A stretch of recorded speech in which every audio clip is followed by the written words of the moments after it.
sure. Yeah, being okay to be ass, and instead of thinking about the perfect first YouTube video, have a terrible one first, then improve it.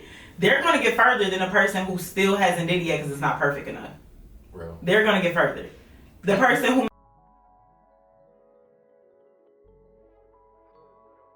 What's good, world? It's your boy, Barris Prison Flemings, host of the Find Your Flow Show, a podcast dedicated towards creativity, authenticity, and expression. Be sure to follow us on all social media, subscribe to our YouTube channel, like, comment, and share.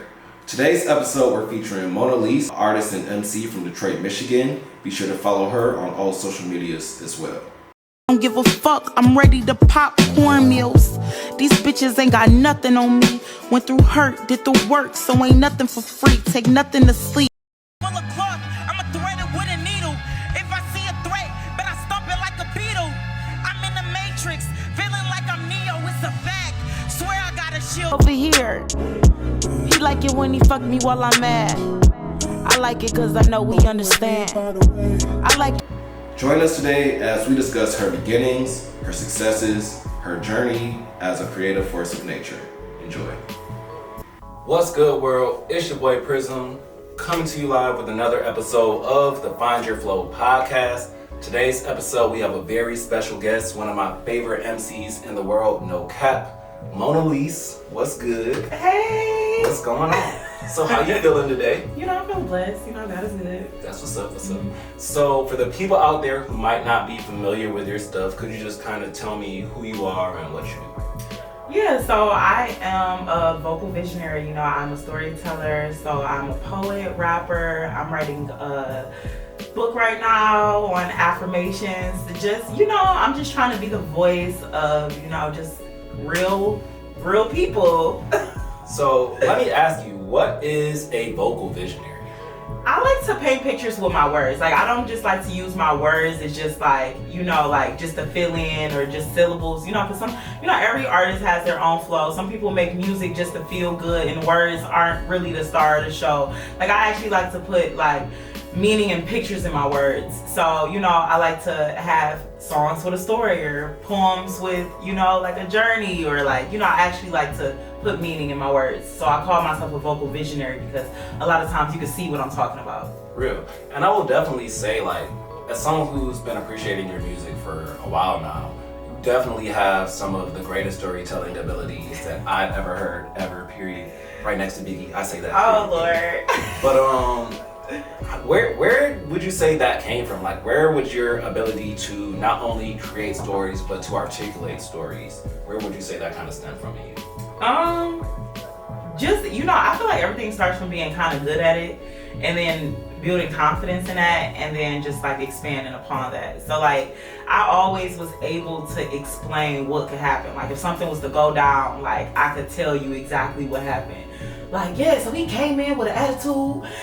You know, I could put like the right words together to form the picture for people who weren't there. You know, and then, you know, I was just good at poems. In elementary school, I was good at rhyming, and then it just like went from there, and now I'm here. I feel like that makes a lot of sense. It's funny because like, I feel like, especially when it comes to hip hop, a lot of times, hip hop, like rappers are like the reporters of the hood. You know what I'm saying? Because right. For a lot of people who might be living in Tokyo, you know what I'm saying, or Australia, they'll never know what it is, you feel what I'm saying, to slide down the lodge. But you know, they could listen to a song and then, especially if that artist is painting a picture, they can envision it or they can kind of tap into the energy of what's kind of being portrayed. And it's funny because to me, I kind of look at that like a superpower. Yeah, so it is. So if you were a superhero, I want to ask you, what would be your superpower and what would be your weakness? If I was a superpower, like I could choose, or like if I had to make what I have, like a superpower. like you could choose it, but you gotta make. You feel what I'm saying? Like I could probably my superpower would be like influence with words. Like I could probably use words to influence. And then my weakness will probably be like, what are you about to say? I don't know what my weakness will be. I don't have a weakness. No, okay. You don't got like a random special space rock. You know what I'm saying? Ain't no weak. Okay, all right. We only strong up here. All right, I feel you. As long as you take care of the vocal cords, you feel me? You got the soothe throat T. She's indestructible. You can't mess with her. You can't fuck with me. You can't fuck with her. It's over. It'll be my heart. It'll be my heart. That'll be my Achilles heel. Like my heart. Real. I respect it. So let me see. So when would you say you kind of first knew that being, like I said, because you're a wordsmith, so being an orator, I'm not even gonna just say being a rapper, but being an orator was like for you. Like when would you say you first kind of realized that, and what was that situation like?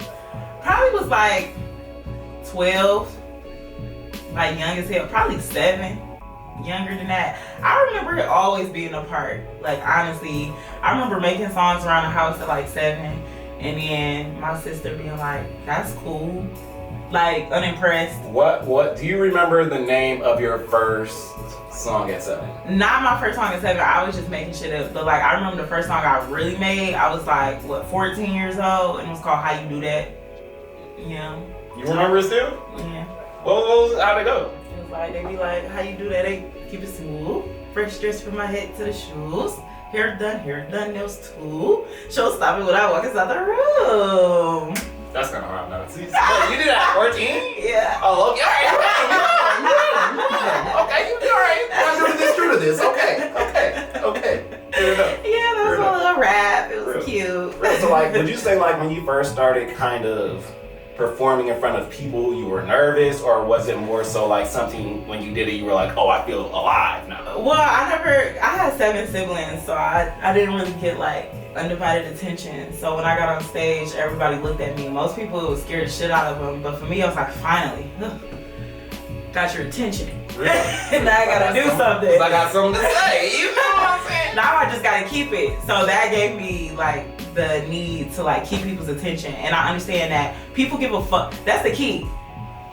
People give a fuck about what you give a fuck about. So like if I was like, yo, look at this candle. Did you see? Look at the box. Now you looking at the candle. Attention. Who gives a fuck? But if I make it a thing and I put passion behind it, it gives you the option to see if you give a fuck. You know what I'm saying? But you're gonna put your attention there. So people will always give a fuck about what you give a fuck about, and that's what I realized on stage. That's deep. Honestly, that's a lot of game right there. And it's funny you said that, because I was just about to ask you right after, like, so how do you make somebody care? Like, what do you do when you have that attention? You put passion behind it, and people automatically will care because people lack passion.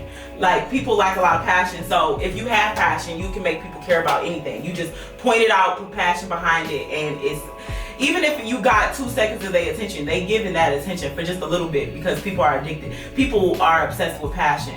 So you can put passion behind anything and people will care about it. That's bars. No matter if it's whack. That's why whack rappers get on, because they're passionate about themselves.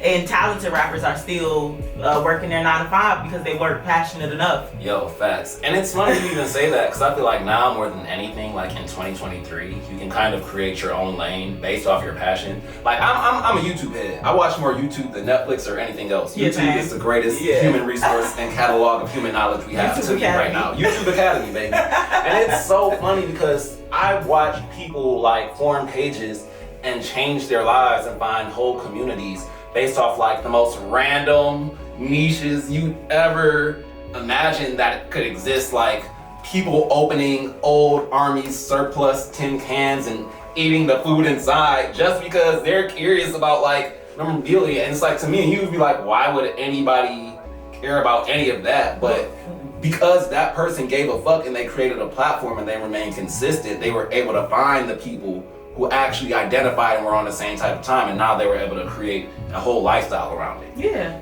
What is it called? A YouTube what? What you mean? It's called a YouTube channel. Yeah, channel, yeah. You're channeling. That's spiritual work. That's spiritual work right there. Channeling. You're channeling. So when you channel something, you are in a focused energy. So I could channel any energy right now, and I'm gonna attract that energy. I could, channel cats. You know what I'm saying? By, you could do some cat calling. You could put cats everywhere. You could channel certain energy. You could channel hood rats. You could always listen to the music, always be in the environment, always look like how they want. You could channel that energy, and now you about to get it back. You could channel that energy, and YouTube is just a quicker way to get to the channel that you want. Because you can literally look it up. What channel you looking for? You're channeling. It's spiritual work. And it's so funny you say that because, for one, I feel like I am somewhat of a hood rat whisperer myself. You know what I'm saying? Every time I pop a bag of hot Cheetos, you feel what I'm saying? I'm manifesting my next one. Mm-hmm. But it's also funny because I definitely feel like when I'm creating art, that's for sure what I'm doing. I'm channeling. I found the less I put myself or my thoughts into what I'm trying to create, and the more I just clear my palette and clear my canvas and allow like inspiration to come into me and then flow through me, as opposed to me trying to control and direct the show, I've created some of the most beautiful pieces that I could have never even imagined that I did. Mm-hmm. And it's something really, really cool just about the automatic creation process, or like the unconscious creation process, or the subconscious creation process. And I feel like that's where a lot of freestyling, like when rappers kind of start freestyling, that's where that comes from. So I wanted to ask you, like, to somebody who might have issues tapping in, you know what I'm saying, or somebody who might overthink the creation process, what are some tips or tricks that you could give in order to kind of relax, release, or get into the flow of things to allow you to channel? Be unafraid to be asked. Put it on a t-shirt. Dead ass. Don't be afraid to suck. Real. That's the biggest blockage of most artists. It's not good enough. Yeah. Make trash, finish the trash, and then improve it the next time. That's the biggest thing. Don't make it perfect the first time. Be okay to suck. Suck again. And then improve rather than being perfect the first time. So in any art form, just be okay to be asked. That's real. That's real. And I feel like it's funny because a lot of times people will trick themselves out the streets because something might not start clicking for them as soon as they start doing it. You know what I mean? But then I've also seen like the other side of that, where somebody will come into something and it'll start clicking instantly. And because they got it easier, once it stops coming so easy, they think like, oh, it's already gone or it's left me. But really, they just never had to go through the process of honing their skills and refining their talent and getting through being asked in order to really build their creative muscles to stand up on their own. Right. And so I feel like it's just a really interesting journey, you know what I'm saying, as a creative, just understanding like your own growth and then your own potential in what you're doing. Mm-hmm. For sure. Yeah, being okay to be asked, and instead of thinking about the perfect first YouTube video, have a terrible one first, then improve it. They're gonna get further than a person who still hasn't did it yet because it's not perfect enough. They're gonna get further. The person who makes the terrible song, and then he's 1,000 terrible songs in, is further than the person who's still stuck on song number 1 because it ain't perfect enough. Like, you gotta be okay with sucking because you're always gonna get better. So we always think of the future, like, no, it should be like this. It's coming, just relax. Baby steps. Carl, that's like a baby, like, no, but I wanna run a marathon. Baby, I'm gonna need you to get on your feet first. Fair enough. Then you could think about walking. Then you can think about running. So you gotta crawl before you ball. For sure. And it's funny because I feel like in a lot of ways, like, that's what I'm doing with this podcast now, because even still, like, I feel like I've always wanted to have a platform or something like this to talk to different artists.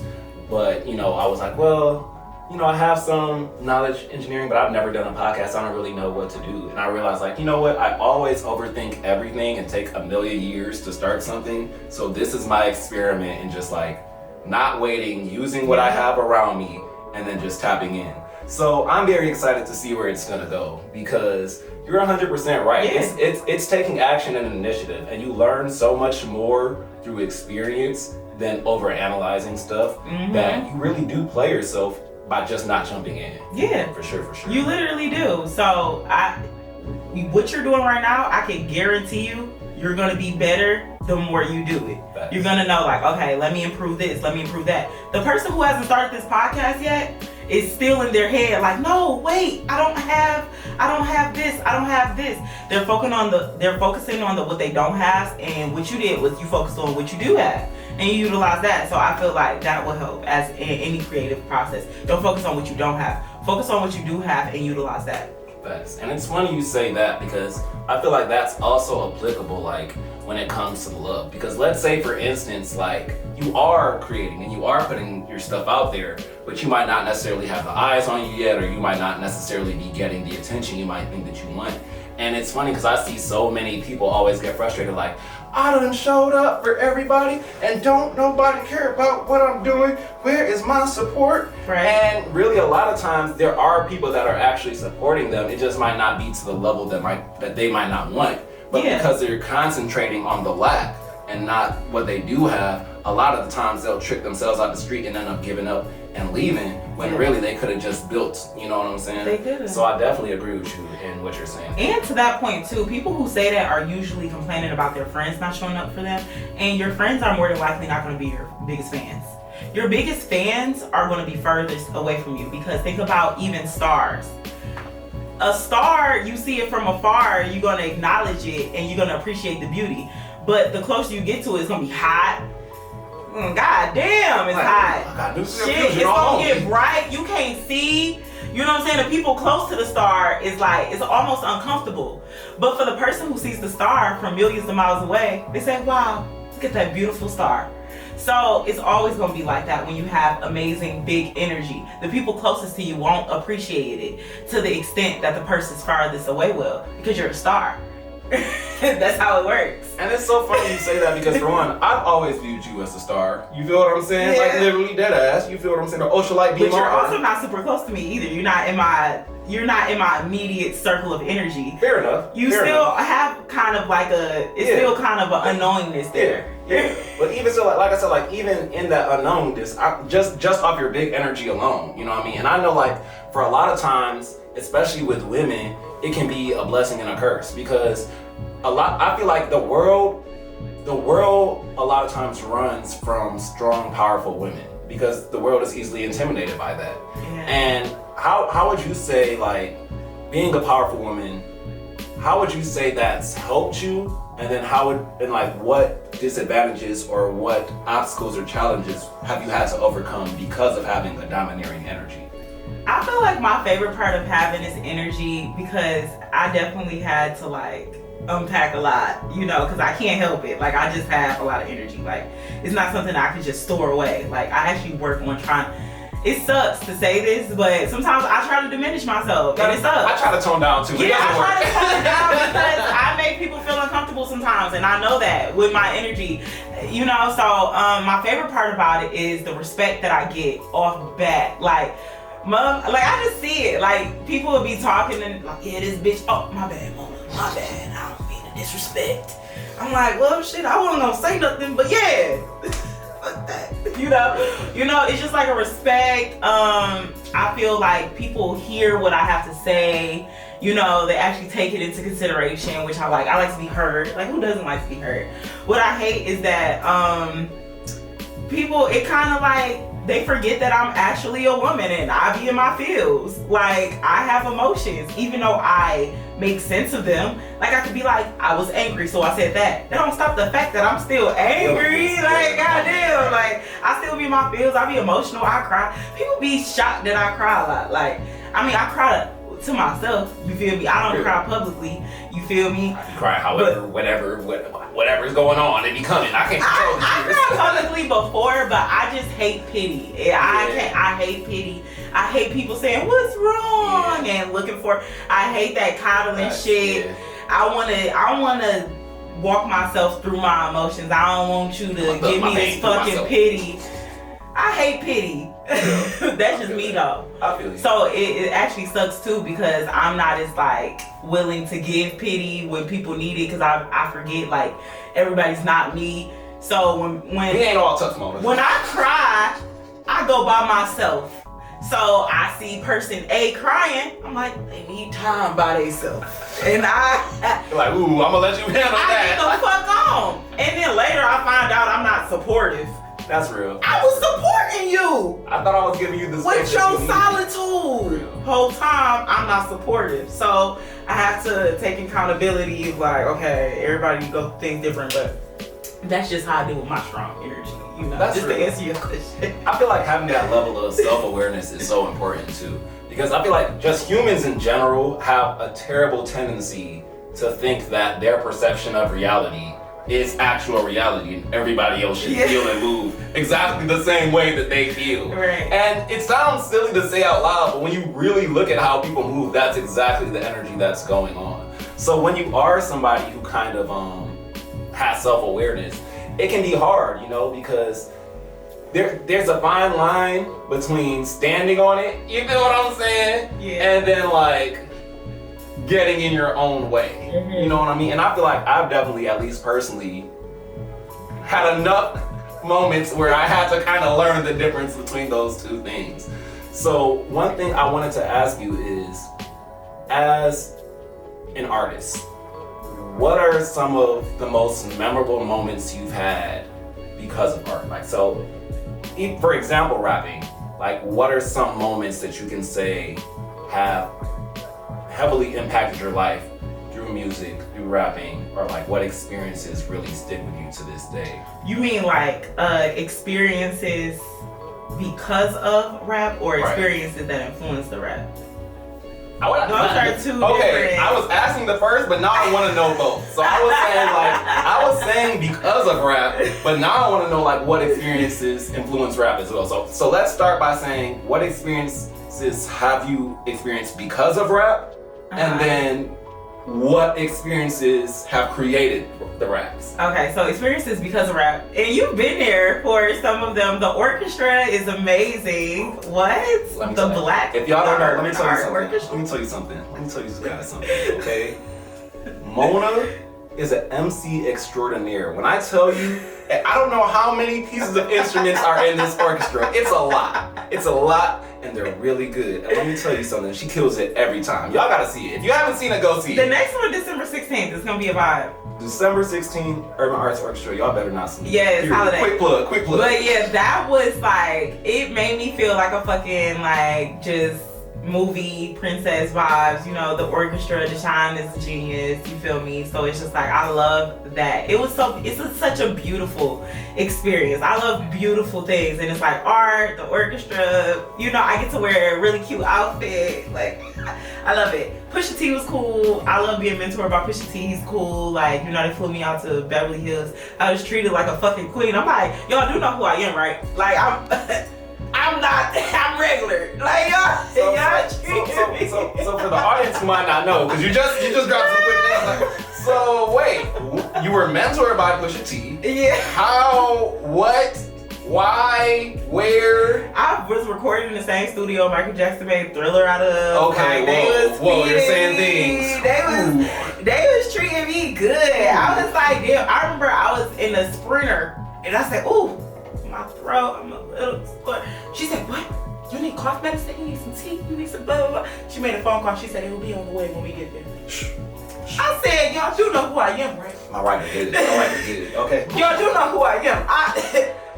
I'm Mona. Like, I don't know if y'all thought that I was. But no, I feel like they were moving that way because they knew who you were. You feel what I'm saying? So that experience was so dope. You feel me? I went quiet after that though. People was like, I thought you would have made it. You know, I had to imposter syndrome real. I said, what the fuck? It was one day that it was like Nas was there, like a whole bunch of people, and it was this party and they gave me a ticket to it, and I stayed at the hotel room. I couldn't do it.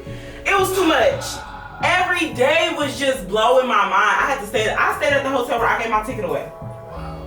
I couldn't do it. It was too much. Every day. You feel like it was just too much, too fast? Yes. Like you were almost quantum jumping before you were ready to like sit in the moment? I wasn't ready. Just too many moments at once. It was too much. I wasn't ready. So it's real. Yeah, and I was real, and I don't regret it either.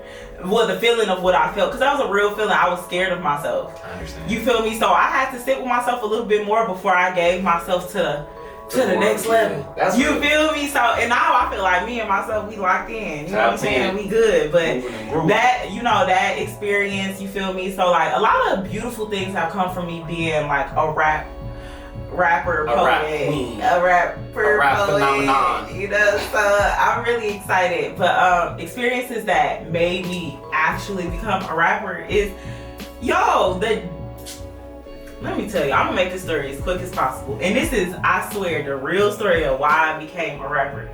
I was not about to be a rapper. I was about to go to college. I was not about to be no rapper. It was an idea, but I never was gonna like bank my life on no shit like that.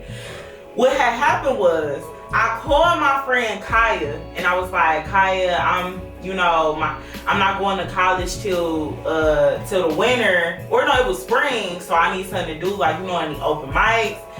He said, no, but I know somebody who do. He plugged me with him. I do the open mic. You remember Untitled Bottega? Oh yeah, for sure. I did the fucking crack house. Oh, that fucking the day. I remember the day. It was November. Now for the viewers, we're not talking about a real crack house. We're talking about a showcase, a legendary showcase back during them days in Detroit. All right, if you know about the Iron Street days, if you know, you know. Okay, we're not advocating crack is whack, y'all. Listen, not a real crack house. Not a real crack house. I'm at the crack house. We had dope artists. We did not have dope rocks. I promise you. So I go to the crack house and it's an open mic, and apparently this day the winner gets to perform at the Arab there. Okay, what? And you remember, that's a wild. Hey, what a time! You said some. That's a wild first day to rap. Yeah, that's the first time rapping. That is crazy. So I'm top 3 to win. I got a show on Saturday. I performed the open mic on Thursday. This is my first day performing out of high school. I'm 18 years old. Ooh. Okay, do you hear me? This is Thursday. We coming in fast. I asked Kaya about the open mic on Monday. He pointed me to the dude. I'm at the open mic by Thursday. I got a show booked on Saturday. Do you hear what I'm saying? Talk to him. Kaya dies on Friday. Wow. Whoa. The day before the show. I talked to him the day, literally 5 hours before he passed away. He was about to pull up to my house, never came to my house. I was like, I'm about to go to work, I'll call you back. I went to work, went to sleep, woke up, got the call from the dude he plugged me with, J Square, by the way. Oh, J Square, by the way. Word. J Square, the one who called me at 8 o'clock in the morning to tell me Kaya died. The show was the next day. Here I am now. Clearly, I'm supposed to rap. But damn, that's such a crazy way to come into the game. Yeah. So you still rap the show the next day? Yeah. So it's a sign, clearly. Man, so what was that experience like? Was it, because obviously you were dealing with grief. Obviously, there was a lot of emotions. You were also excited because this is a new lane you're adventuring into, and you're coming in hot. You feel what I'm saying? You low key killing. You know I'm low key coming in very hot. The show was packed. It was at the skate park. It was packed. It's my first book show. The first week I ever started rapping. Do you hear what I'm saying? Is it coincidence? You don't believe in those, but you already know. So that's why I started rapping. That's why I'm here 10 years later, because clearly that moment happened for something. That fucked me up. That's deep. He the one who I asked about the open mic to. He plugged me with J Square. Me and J Square went to high school. We ain't never talked. You feel me? And then I do the open mic. You know what I'm saying? I talked to Kaya about it. You feel me? Next day, he died. Crazy.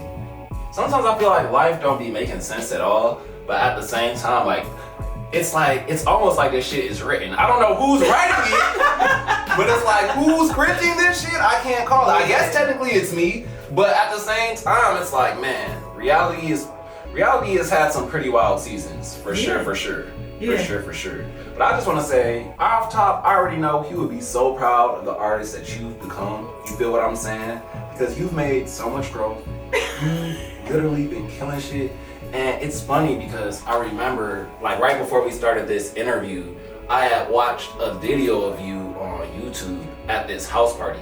And basically, you were spitting, what song was it? I want to say FWA. Mm-hmm. And literally, it's crazy. Because, I know you, Mona. I already know you can control the room. No mic, no nothing. You know what I'm saying? I know that's what it do. But it was so cool watching because I literally saw you avatar the whole energy of a party just with your energy and with your essence. So for rappers out there, and like I said, it's funny because I think it was Offset who spoke on it recently just about rap being in the state it's in, performances being in the state it's in, people not really putting on a show. So for artists who are out there who do want to be able to command the crowd, who do want to, take their artistry to the next level, what advice or what tips could you give for somebody in terms of stage presence, in terms of just reading a crowd, knowing a crowd, and being able to, move with them? Again, people give a fuck about what you give a fuck about. When you're on stage, everybody is looking at you, and everybody is clairvoyant, regardless if they know it or not. If you have anxiety, I can feel that. And if I can feel your anxiety, I feel uncomfortable just like you. I don't want to watch you. So what I'm gonna do is I'm gonna go to my phone and I'm gonna look away because you're making me uncomfortable with your presence.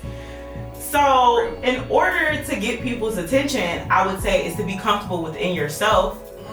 So people can be more comfortable watching you, because it's uncomfortable watching people being uncomfortable on stage. Thanks. So that's the easiest information is find comfortability within yourself and realizing that nobody gives that much of a fuck about you to care about you all day. This moment is mostly for you, not them. Like, yeah, they'll bring it up, but they're gonna go back to their lives. They're gonna go back to thinking, what am I eating for dinner? I gotta go get this coat for my son. You're gonna be thinking about how you fucked up on that performance all day. You're gonna be thinking about how you did great on that performance all day. This is your moment. So take your moment and treat it like such. This is not for them. They don't even matter. They looking or they not looking. But you're gonna give them a show. Because it's not about them, it's about you. Yeah. True. And it's so funny because I feel like people hearing that, they might feel ways about it, but it's funny because once you're really in it and you understand that I'm the engine, I'm the battery. So if I'm not taking care of me, if me isn't set, if I don't have this together, then everything else that stems from that place will automatically suffer. So it's like when you're saying that, I feel like people might think like, well, what about the audience? The audience is important. You have to, cater to the fans. But when you're a real artist, you recognize that my expression that was given to me from the divine creator is the exact purpose that I'm on here to spread and share. So if I'm corrupting or if I'm diluting that energy, because worried about y'all, you feel what I'm saying, then I'm not doing my job. Exactly. So the best thing you can do as an artist is just care about the art and care about the artist.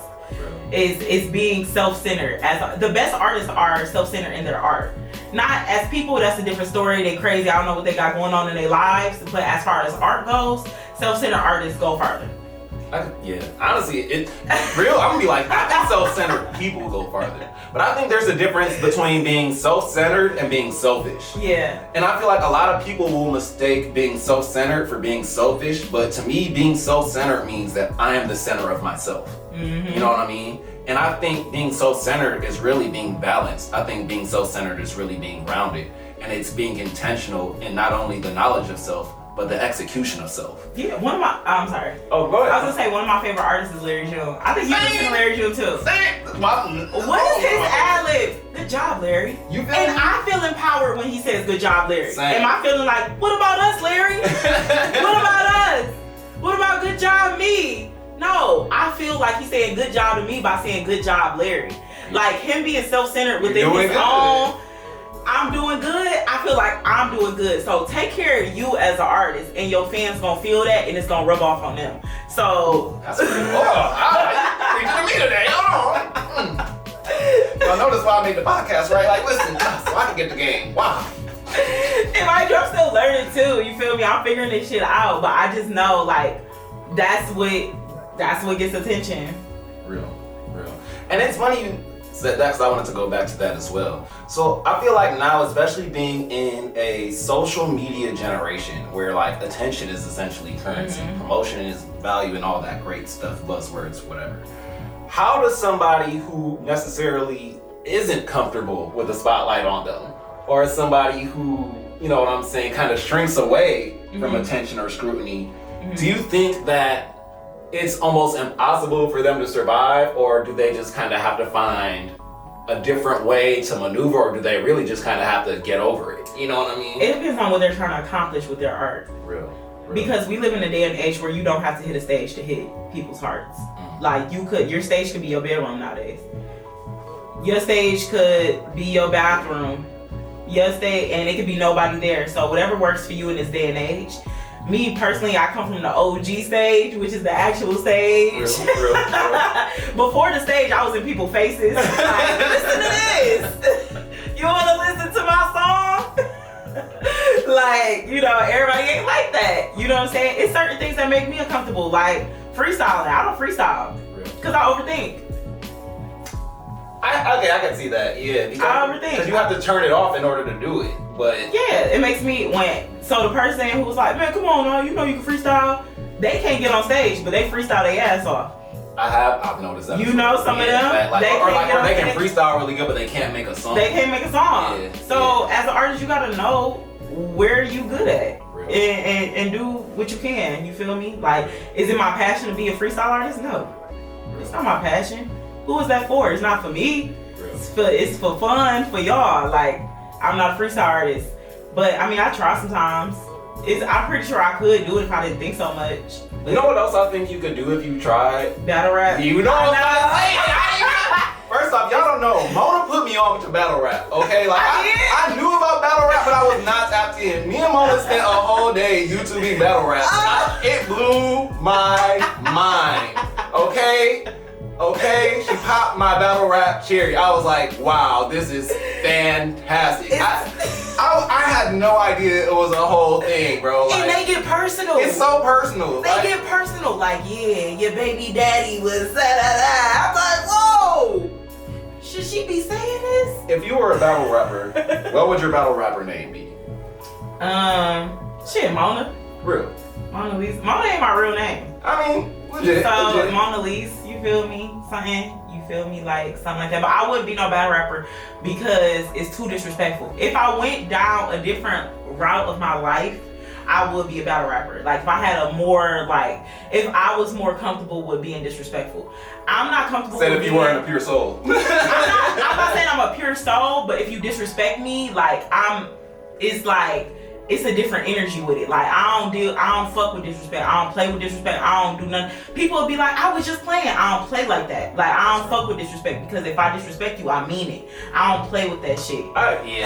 I'm also like that. I think it's because I'm sensitive. And that's why, I've never been somebody who talks about other people. Mm-hmm. If you talk about me, you got 2 times and I'm gonna see about you. So I'm gonna tell you stop the first time. You gonna keep going. I'm gonna give you one last warning. You type shit. You know what I mean? Like, I'm not evolved enough as a human to deal with that because I might beat your ass. I might beat your ass, Loki. Like, I'm not even joking. Like, I might. I don't want you, but I'm not there yet. Like, you can't say shit like that to me. Like, I'm not that type of person where I'm growing as a person. Like, I'm not there. But don't fucking talk to me like that. But battle rap get too disrespectful. Yeah. It be niggas in the battle rapper and they start off hot like, look here, bitch. You know? Like, didn't even tell me good morning. Like, have you seen the battle raps? It's intense. They're terrible. It's intense. I've seen some things. I'm not gonna lie. I don't think I could be a battle rapper. I'm too sensitive. Like, I'm definitely gonna have to shoot you after the meet. Like, why did you just tell everybody about my mom? You know what I'm saying? Like, why did you just tell everybody? Who told you this?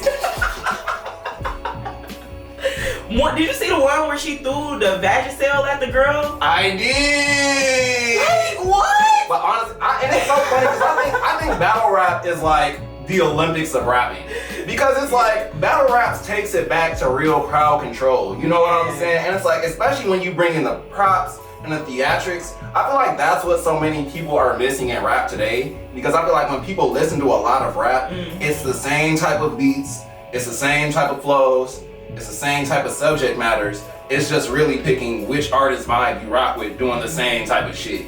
And it's like I was saying earlier, I really do wonder, where is hip hop gonna go next in order to evolve? And it's weird, like, I feel like we're in the golden age of a lot of things right now, as far as Afro beats. You know what I mean? Afro is taking the fuck over. Yeah.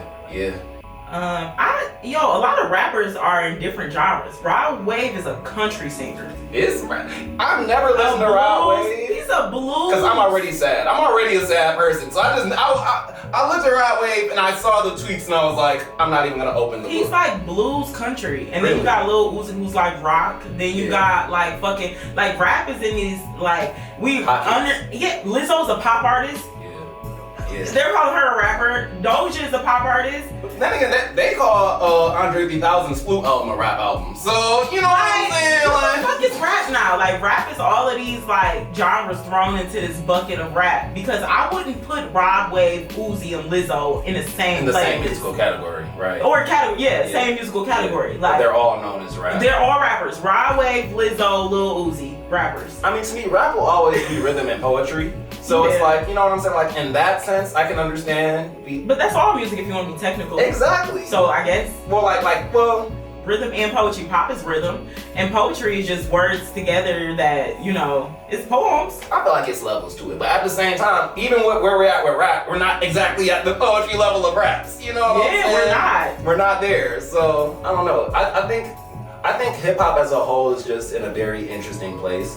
And I want to see where it goes. Because I feel like even though the mainstream is going one way, I'm also noticing like a heavy resurgence in underground boom bap, hard ass raps. And it's like, I feel like it started with lo-fi. Lo-fi is what really, lo-fi opened the gates for it. Even it was like the gateway drug to real I street. love them. Who did that? Shout out to them. Like, You they know did a what I'm saying? documentary. Whoever got lo-fi pumping on YouTube and I'm gonna give it to Adult Swim. I'm gonna say Adult Swim. Adult Swim? I think Adult Swim put a lot of people onto like lo-fi beats and stuff like that before they knew what lo-fi. it was. You know what I'm saying? Like Jay Dilla and like Nujabes and like people like that. Like I feel like Adult Swim really did low-key give people like a little ooh. You know what I'm saying? Just put it in the background. The same way they kind of put people in the anime. You know what I'm saying? Yeah, anime is going crazy right now. Listen, we are in. Yo, like, dressing like an emo is cool now.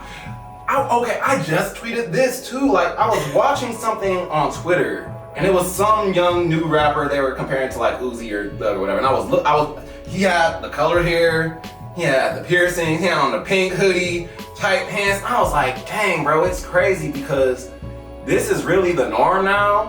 But when I was in high school, you would have had to get your issue 5 times a week, and I did. Like I was a jerker. Like you know, you used to get the reject, do all the stuff. You know what I mean?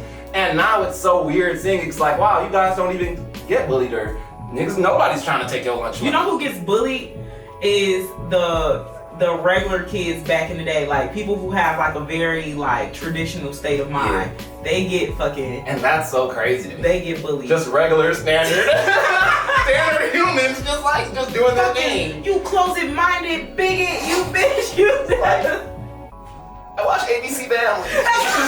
I go to church every Sunday.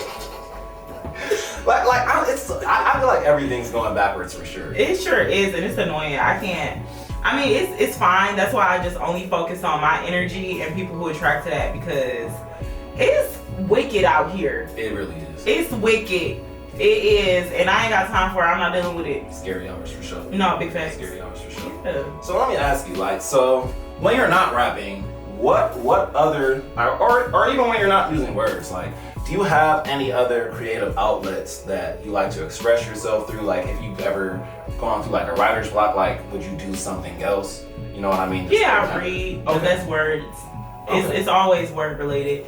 If I'm not reading, if I'm not writing, I go to the gym and like focus on body, breath, stuff like that. But creatively, like, I just do that. Just words. That's it.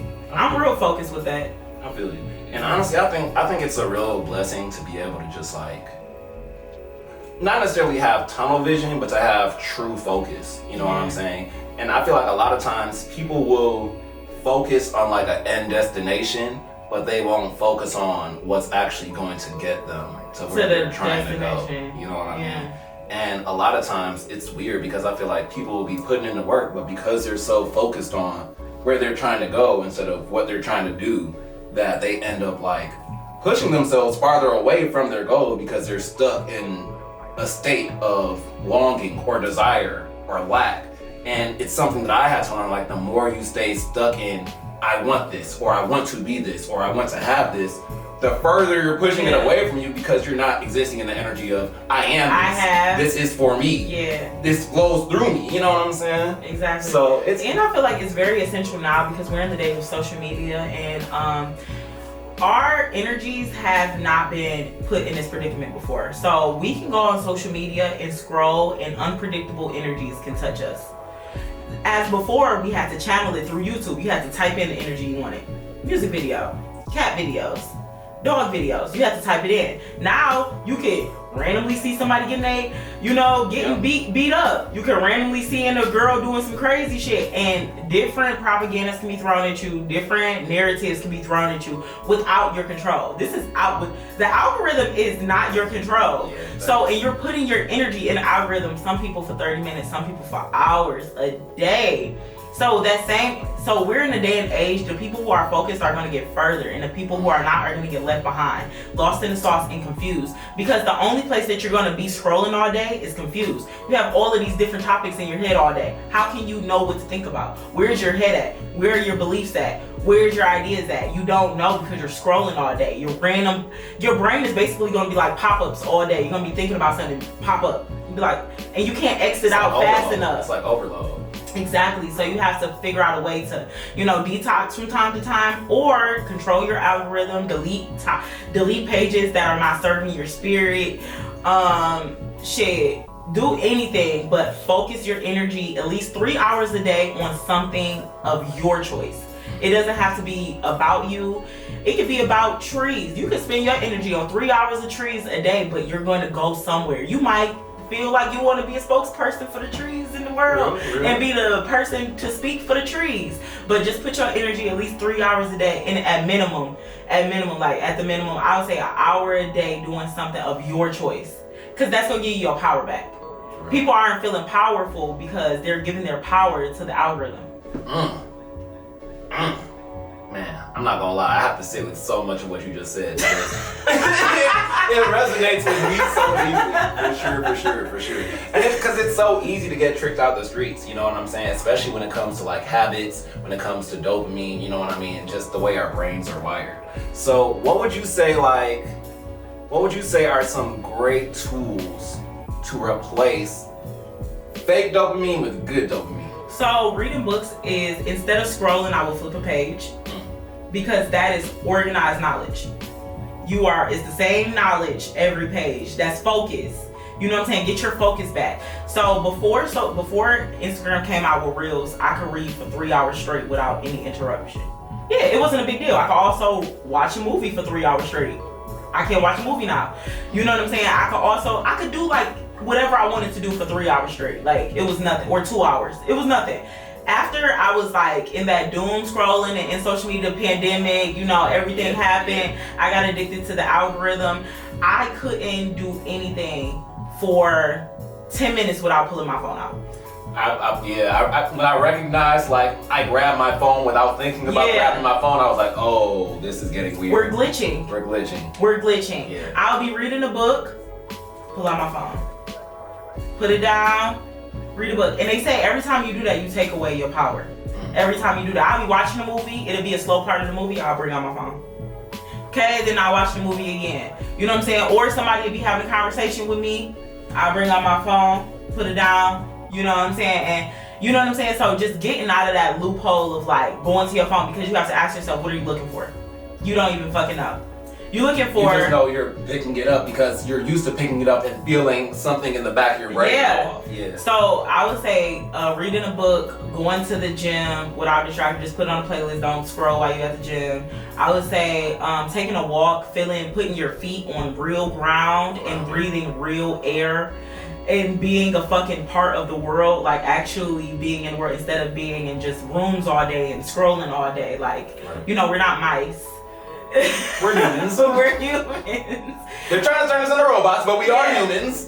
Talking to like-minded individuals who share your ideologies and ideas, so you don't feel like you're alone in this world. No matter what they might be, you might be, I don't know, a weird person. Talk to your weirdo friends, like whoever makes you feel like, finally, you're safe important. people. I talked to my weirdo friends yesterday. It was so, we went to brunch. It was so necessary. I was like, oh. I I'm going out today with my friend. We Real. going to church at 7. Oh. Getting the spirit right. She was like, girl, we still going? Yes, we are. You know, so yeah, do whatever, you know, choosing instead of letting, you know, instead of you being chose, you choose your energy. Real. Thank you, Mona. You've really given me like a lot to think about. So I'm thanks. sure the audience is probably like taking in a lot of things, but for me though. Get your power back. Get your power back, because all of us are powerful. Whether you give it away or not is your business. We all have power. If you gave it away, that's your business. And you need to mind the business that pays you. So Mona, let me ask you just a couple more questions before we go. So what are you working on now? What are you excited or passionate about? And when are we getting new music? Okay, so Yes, on that ass. so yeah, I have to do a lot of self-discovery. You know, we all say that. Just like the artist. It's the artist thing. It is. I have to find myself. I've been finding myself for 10 years. This is I ain't done yet, okay? We got more layers to go through. Yeah, I had to figure out what the fuck I was talking about as an artist. Like, I know I had a voice, I know I had attention, but like, what the fuck is your message? And I found it, you know.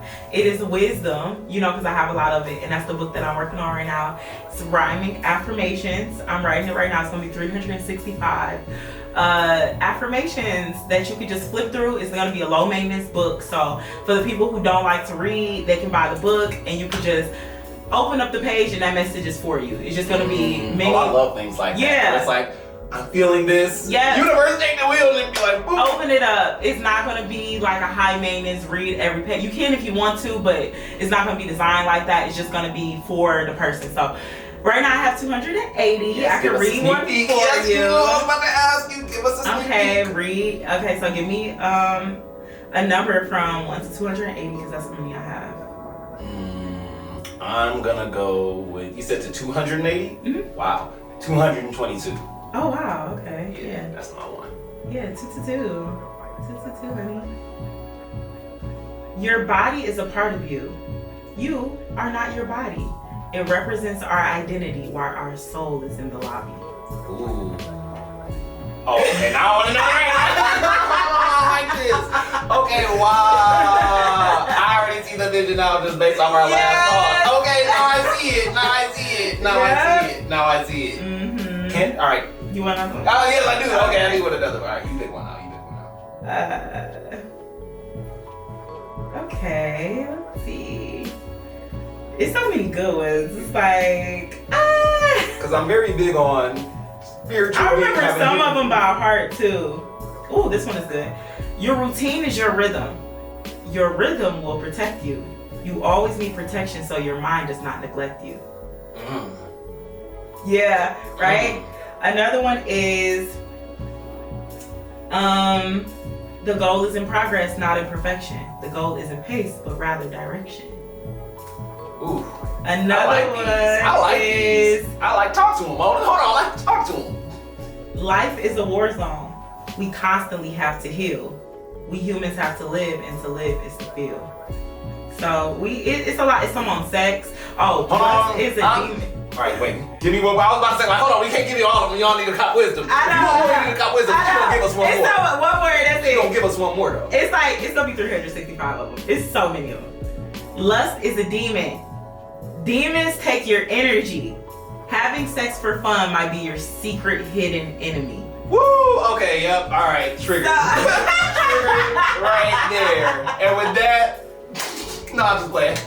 But literally. So yeah, that's the book that I'm working on. And the music, as far as that, I'm gonna have music going with it as well, like God Mode that I do with the orchestra. I'm gonna have that a part of it with some other positive, uplifted music, just to lift the soul. Nothing to, you know, kind of keep it in lower vibration. I'm trying to like, you know, I'm trying to raise up our vibes. Being the change you want to see in the world. Yes, I'm trying to help y'all. Shit. At the same time, you know we still be needing these saucy stories now. You know you be having the saucy stories for us. I'm not gonna lie. I have those as memories.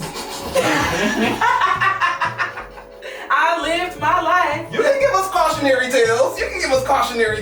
No, I have cautionary tales. Stay out. I know about that vibe. No, for real. Like, when I realized that we are all spirits, just in bodies, I started looking at everything as like spiritual.